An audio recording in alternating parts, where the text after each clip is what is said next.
Hello dear student, chapter 5 surface chemistry lecture 3 and today topic is adsorption isotherm and Freundlich adsorption isotherm। तो आज हम जानेंगे कि किस तरह से कांस्टेंट टेम्परेचर पे प्रेशर के साथ एक्सटेंट ऑफ एडजॉर्प्शन का वेरिएशन होता है। इससे पहले हम थोड़ा ये भी जानेंगे और पिछले टॉपिक में मैंने आपको डिस्कस किया था कि वो कौन कौन से फैक्टर हैं जो एडजॉर्प्शन को इफेक्टेड करते हैं। तो उसमें हमारा था सरफेस एरिया, मतलब सरफेस एरिया जितना ज़्यादा होगा एडजॉर्प्शन उतना ज़्यादा होगा, क्योंकि आपको पता है कि adsorption is a surface phenomena. तो जितना सरफेस होता है एडजॉर्प्शन की क्वांटिटी उतनी ज़्यादा होती है। इसके अलावा एडजॉर्प्शन जो फैक्टर है वो टेम्परेचर, ऐसी प्रोसेस जो एंडोथर्मिक प्रोसेस होती है, एंडोथर्मिक प्रोसेस के लिए एडजॉर्प्शन जो है वो फेवरेबल होता है, यानी कि टेम्परेचर अगर हम बढ़ाएंगे तो एडजॉर्प्शन बढ़ेगा, जबकि एक्सोथर्मिक प्रोसेस के लिए टेम्परेचर डिक्रीज करेंगे तो एडजॉर्प्शन इंक्रीज होगा। What is extent of adsorption, पहले थोड़ा समझते हैं कि एक्सटेंट ऑफ एडजॉर्प्शन क्या चीज़ है। तो सपोज मान लीजिए कि मैंने एक जार ले रखा है और इस जार में कैपिटल एम मास, इस जार में ये जार है और इस जार में ये कैपिटल एम मास का कोई एडजॉर्बेंट है और ये कोई गैस इसमें भरी गई है। तो हम क्या पाते हैं, अब हम यहाँ पे प्रेशर अगर अप्लाई करें, ये पिस्टन लगा के अगर यहाँ से प्रेशर अप्लाई करें तो हम क्या देखते हैं कि प्रेशर इंक्रीज करने पर ये जो हमारा एब्जॉर्बेट है, इस एब्जॉर्बेट का इस एडजॉर्बेंट पे एडजॉर्प्शन होने लग जाता है और धीरे धीरे ये इसका एडजॉर्बेट का जो मास एब्जॉर्बेंट में एब्जॉर्ब हो रहा है उसको हम x से रिप्रेजेंट कर रहे हैं। तो हमने पाया कि x अपॉन m का ratio he extent of adsorption कहलाता है। m तो कांस्टेंट रहेगा क्योंकि ये तो मास ऑफ एडजॉर्बेंट है, लेकिन x की वैल्यू वेरी करेगी प्रेशर के साथ। तो प्रेशर के साथ x की वैल्यू वेरी करेगी और x ये कांस्टेंट है और x वेरी करेगा, यानी कि x अपॉन m का डायरेक्टली रिलेशन जो है वो हो गया प्रेशर से, यानी कि प्रेशर इंक्रीज होगा तो x अपॉन m का रेशियो भी इंक्रीज होगा और x अपॉन m को ही हम एक्सटेंट ऑफ एडजॉर्प्शन कहते हैं। तो हम क्या पाते हैं, अब एक चीज ध्यान रखना है कि जैसे जैसे हम प्रेशर इंक्रीज करेंगे तो x अपॉन m का रेशियो इंक्रीज होगा और x अपॉन m को ही हम एक्सटेंट ऑफ एडजॉर्प्शन कह रहे हैं, मतलब एडजॉर्प्शन की क्वांटिटी जो एब्जॉर्बेंट में एब्जॉर्ब हो रही है। तो extent of adsorption is directly proportional to pressure. अब बात यह है कि एडजॉर्प्शन आइसोथर्म क्या होता है। तो अगर ये प्रोसेस कराते समय अगर इस कंटेनर का टेम्परेचर कांस्टेंट है, जैसे मान लीजिए कांस्टेंट है, तो at constant temperature the extent of adsorption is directly proportional to pressure. It is also called adsorption isotherm. Isotherm मतलब कांस्टेंट टेम्परेचर। तो कांस्टेंट टेम्परेचर पर एक्सटेंट ऑफ एडजॉर्प्शन प्रेशर के डायरेक्टली प्रोपोर्शनल होता है और इसी को हम एडजॉर्प्शन आइसोथर्म कहते हैं। और इसे सबसे पहले एनालिसिस किया फ्रेंडलिच, जो साइंटिस्ट का नाम है, तो इसलिए इसको हम फ्रेंडलिच एडजॉर्प्शन आइसोथर्म भी कहते हैं। तो जो फ्रेंडलिच साइंटिस्ट थे उन्होंने डिफरेंट प्रेशर ऑफ रेंज पर एक्सटेंट ऑफ एडजॉर्प्शन का एनालिसिस किया, जिसके हम 3 केस पढ़ेंगे, लो range of pressure, moderate range of pressure और हाई रेंज ऑफ प्रेशर पे। तो उसकी बात हम करेंगे। उससे पहले हम ये भी देखते हैं कि इसका जो ग्राफिकल रिप्रेजेंटेशन होता है एक्सटेंट ऑफ एडजॉर्प्शन का, जैसे देखिए सपोज यहाँ पे हमने लिख दिया x अपॉन m, यानी कि it is the extent of adsorption और ये हमारा प्रेशर है। तो हम क्या देखते हैं कि जैसे जैसे हम प्रेशर इंक्रीज करते हैं तो एक्सटेंट ऑफ एडजॉर्प्शन ऐसे बढ़ता है इस तरह से। अब सपोज मान लीजिए कि इस समय जो टेम्परेचर है वो 300 केल्विन है, मतलब इस प्रोसेस के दौरान जो टोटल जो ये हमारा कंटेनर है या जो हमारा ये जो सिस्टम है इसका टेम्परेचर 300 केल्विन रहा। सेम यही प्रेशर और यही प्रेशर को अप्लाई करके हम टेम्परेचर को, जो कांस्टेंट टेम्परेचर, उसको चेंज कर देते हैं। जैसे अभी हमने 300 केल्विन किया, तो अगर मैं इसी को 260 केल्विन पे कराऊं कांस्टेंट टेम्परेचर पे, तो हम क्या पाते हैं कि इसका ग्राफ जो है इसके ऊपर से जाता है, यानी कि 290 कर लेते हैं, बल्कि 290, यानी कि टेम्परेचर पहले से कम है। तो अगर आप उसी सेम प्रेशर पे अगर इन दोनों ग्राफ की कंपेयरिंग करें, तो हम पाते हैं कि उस ग्राफ का एक्सटेंट ऑफ एडजॉर्प्शन ज़्यादा है जिसका टेम्परेचर कम है, यानी कि लो टेम्परेचर जो है एक्सटेंट ऑफ एडजॉर्प्शन के लिए फेवरेबल होता है। यानी कि अगर हम और टेम्परेचर कम करें, तो ये देखिए, सपोज यहाँ पर 273 केल्विन, तो यानी कि जिसमें टेम्परेचर सबसे कम होगा, सेम प्रेशर पे, ये देखिए सेम प्रेशर पे इस वाले सिस्टम के लिए एक्सटेंट ऑफ एडजॉर्प्शन इतना है, उसी प्रेशर पे दूसरे सिस्टम के लिए एक्सटेंट ऑफ एडजॉर्प्शन इतना है, जबकि तीसरे केस में, यानी जिसमें टेम्परेचर सबसे कम है, उसमें एक्सटेंट ऑफ एडजॉर्प्शन हमारा सबसे ज़्यादा है। यानी कि extent of adsorption same pressure पे उस सिस्टम का होगा जिसका टेम्परेचर सबसे कम है। तो ये ग्राफ ये शो कर रहा है कि extent of adsorption directly proportional तो होता है, लेकिन एट कांस्टेंट टेम्परेचर पे।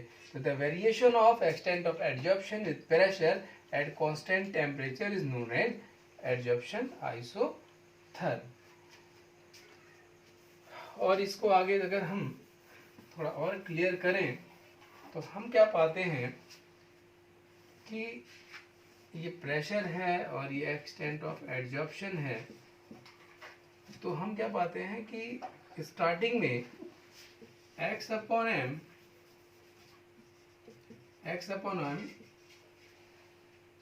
प्रोपोर्शनल होता है, लेकिन एक डेफिनेट प्रेशर के बाद, मतलब इस प्रेशर के बाद अगर आप देखें, मतलब कि x अपॉन m की वैल्यू इस प्रेशर तक तो इंक्रीज कर रही है, लेकिन इसके बाद आप प्रेशर चाहे कितना भी बढ़ा लें, मतलब एक्सटेंट ऑफ एडजॉर्प्शन हमारा क्या हो गया, कांस्टेंट हो गया। तो इस प्रेशर को, जिसके बाद extent of adsorption x upon m pressure पर डिपेंड नहीं करता है, इस प्रेशर को हम सैचुरेटेड प्रेशर कहते हैं, सैचुरेशन पॉइंट भी कहलाएगा। अब जो फ्रेंडलिज एडजॉर्प्शन आइसोथर्म है, तो इस प्रेशर रेंज में, मतलब इस रेंज ऑफ प्रेशर में ये जो वेरिएशन है, यहाँ पर तीन तरीके से समझा जा सकता है। यहाँ से यहाँ के बीच का वेरिएशन, यहाँ से यहाँ के बीच का वेरिएशन, और इसके बाद की, यानी कि 1, 2 और 3 स्टेप में अगर हम बात करें, तो सबसे पहले अगर बात करें कि first at low range of pressure,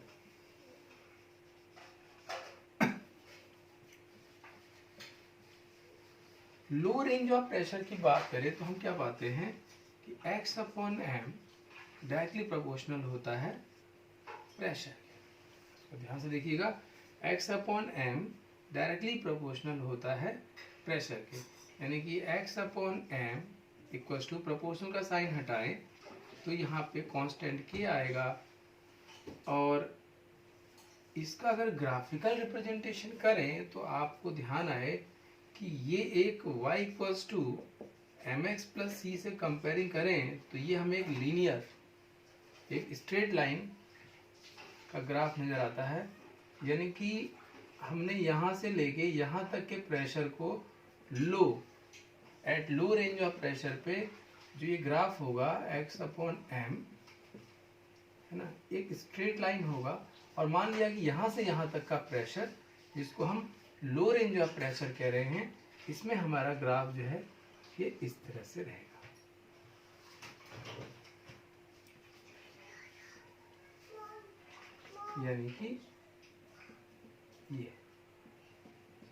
यानी कि लो रेंज ऑफ प्रेशर पे x अपॉन एम एक लीनियर इक्वेशन को, स्ट्रेट लाइन को फॉलो करता है, और इस लाइन की इक्वेशन जो है वो x upon M equals to K P आती है। लेकिन अगर केस 2 की बात करें, केस 2, ठीक है, at moderate range of pressure, इसका मतलब क्या है कि जब प्रेशर ना तो बहुत ज़्यादा है और ना बहुत ही कम है। मतलब ये कि मैंने यहाँ से यहाँ तक के प्रेशर को, ये प्रेशर यहाँ से यहाँ तक के प्रेशर को लो प्रेशर कह रखा है, यहाँ से यहाँ तक के प्रेशर को हमने, यहाँ से यहाँ तक के प्रेशर को लो प्रेशर, यहाँ से यहाँ तक के मॉडरेट रेंज ऑफ प्रेशर, और इसके बाद हमारा हाई रेंज ऑफ प्रेशर है। तो अगर इस रेंज की बात करें तो हम पाते हैं कि x upon M equals to p की पावर 1 अपॉन n, मतलब where n is always greater than 1। यानी कि अगर ये वैल्यू 1 से कम है, या you can say it is lie between 0 to 1 के बीच में, अगर ये वैल्यू हमारी n की 0 और 1 के बीच में लाई करे, तो ये जो है ये एक लीनियर इक्वेशन नहीं होगा, क्योंकि यहाँ पे p की पावर 2 आ जाएगा, जैसे y equals to X square. ये एक लीनियर इक्वेशन नहीं है। मतलब सपोज मैं कहूँ कि n की वैल्यू 0.5 हो गई, तो यहाँ 0.5 होगा तो 1 अपॉन 0.5 कितना हो जाएगा, p स्क्वायर हो जाएगा। यानी कि x upon M p square होगा, और p स्क्वायर वो एक स्ट्रेट लाइन की इक्वेशन नहीं होती, बल्कि ये कर्व की इक्वेशन होती है। यानी कि इस रेंज में, इस मॉडरेट रेंज ऑफ प्रेशर में, अच्छा ये प्रोपोर्शनल था, प्रोपोर्शनल का साइन हटाएंगे तो फिर से वही कांस्टेंट k की पावर n। यानी कि इस बार जब हम ग्राफ ड्रॉ करेंगे, यानी कि सेकंड के लिए ग्राफ ड्रॉ करूंगा, तो यहाँ तक का तो हमारा लो रेंज ऑफ प्रेशर है, तो इसके बाद की बात करूंगा, यानी कि ये वाला हमारा मॉडरेट रेंज ऑफ प्रेशर है। और मॉडरेट रेंज ऑफ प्रेशर में हमारा जो ये इक्वेशन है ना, ये कर्व को शो कर रहा है। यानी कि यहाँ से यहाँ तक, यहाँ से यहाँ तक तो स्ट्रेट लाइन था, यहाँ से यहाँ तक लो रेंज ऑफ प्रेशर में स्ट्रेट लाइन था, लेकिन इसके बाद जो है हमारा, यानी कि इस तरह से कर्व होगा, कर्व आएगा। यानी कि इस कर्व का जो इक्वेशन होगा x अपॉन एम के पी की पावर 1 अपॉन n। ठीक है, ये n की वैल्यू एब्जॉर्बेंट के नेचर पे डिपेंड करती है। ओके, अगर केस थर्ड की बात करें, case third means high range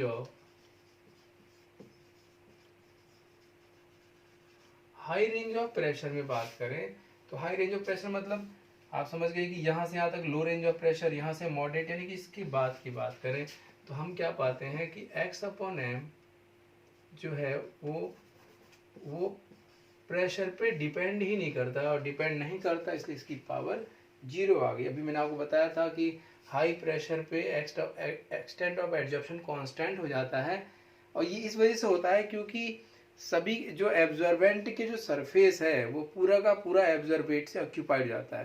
यानी कि उसकी पूरी जो सरफेस था वो पूरा एब्जॉर्बेट से ऑक्यूपाइड हो गया, तो आप प्रेशर बढ़ाते जाएं, जितना एब्जॉर्प्शन होना था हो गया, अब ज़्यादा तो होगा नहीं।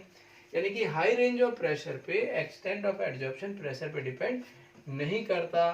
तो यहाँ पर प्रोपोर्शनल का साइन हटा के कांस्टेंट किया आएगा, तो x अपॉन एम यानी कांस्टेंट इक्वल्स टू कांस्टेंट, और कांस्टेंट का ग्राफ क्या हो जाएगा, देखिए कांस्टेंट का ग्राफ हो जाएगा हमारा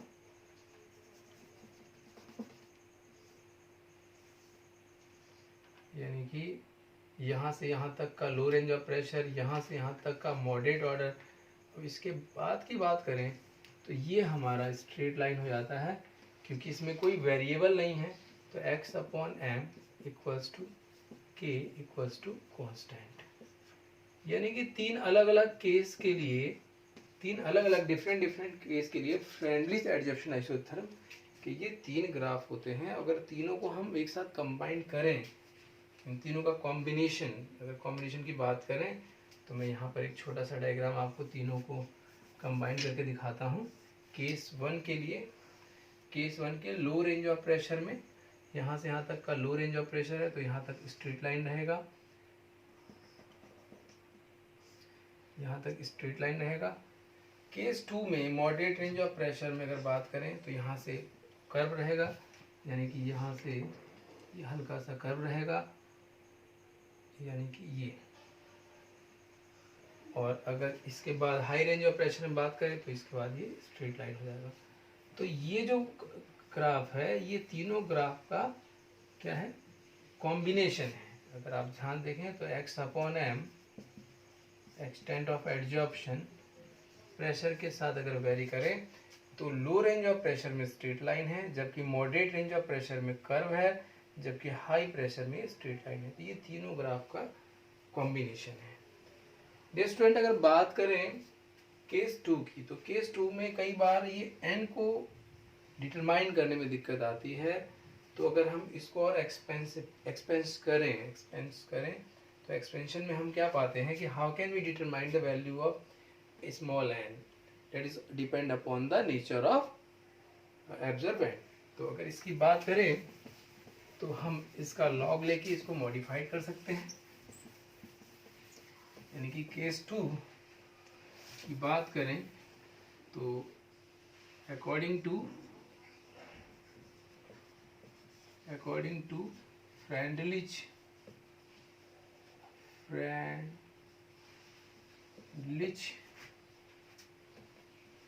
एडजॉर्प्शन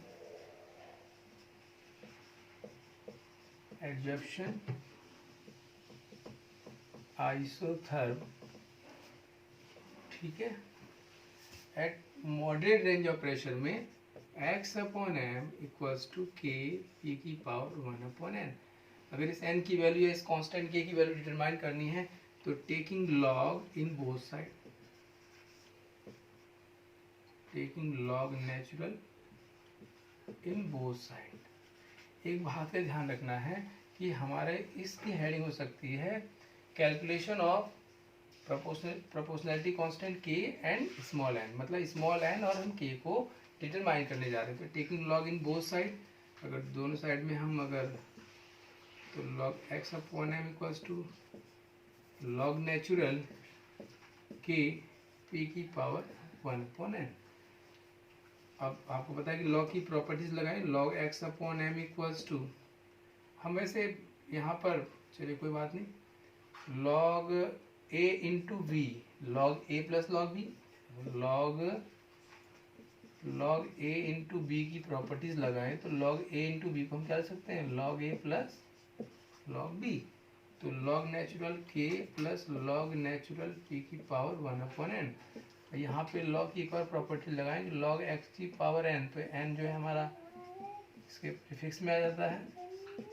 तो इसी तरह log x upon M equals to log natural k plus 1 upon n, आगे आ गया 1 upon n log natural p।